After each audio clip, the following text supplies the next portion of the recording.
بہاول نگر خبر شامل کرتے ہیں زور نیوز۔ ملک عبداللطیف چوہان بیورو چیف جنوبی پنجاب کی رپورٹ کے مطابق پنجاب ایجوکیٹرز ایسوسی ایشن ڈسٹرکٹ بہاول نگر کے وفد نے رائے محمد اشرف ساجد رجسٹرار شعبہ امتحانات سی ای او آفس بہاول نگر کے ہمراہ ملک محمد رفیق صاحب کو ڈسٹرکٹ ایجوکیشن آفیسر سیکنڈری کا چارج سنبھالنے پر مبارکباد پیش کی اور نیک خواہشات کا اظہار کیا۔ وفد میں ذیشان عبداللہ صوبائی نائب صدر پنجاب ایجوکیٹرز ایسوسی ایشن پنجاب اور چودھری محمد حفیظ زلئی صدر پنجاب ایجوکیٹرز ایسوسی ایشن ڈسٹرکٹ بہاول نگر دیگر عہدیداران میں چودھری محمد صدیق سرپرست اعلیٰ P E A Bahawal Nagar,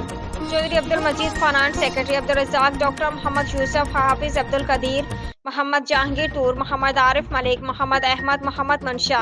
Akhtar علی سکھیرہ، عبدالستار، محمد ظفر سیال اور دیگر عہدیداران شامل تھے۔ ملک محمد رفیق صاحب district education officer secondary Bahawal Nagar نے وفد کا شکریہ ادا کیا اور اساتذہ کرام کے مسائل کے حل کے لیے اپنے ہر ممکن تعاون کی یقین دہانی کرائی۔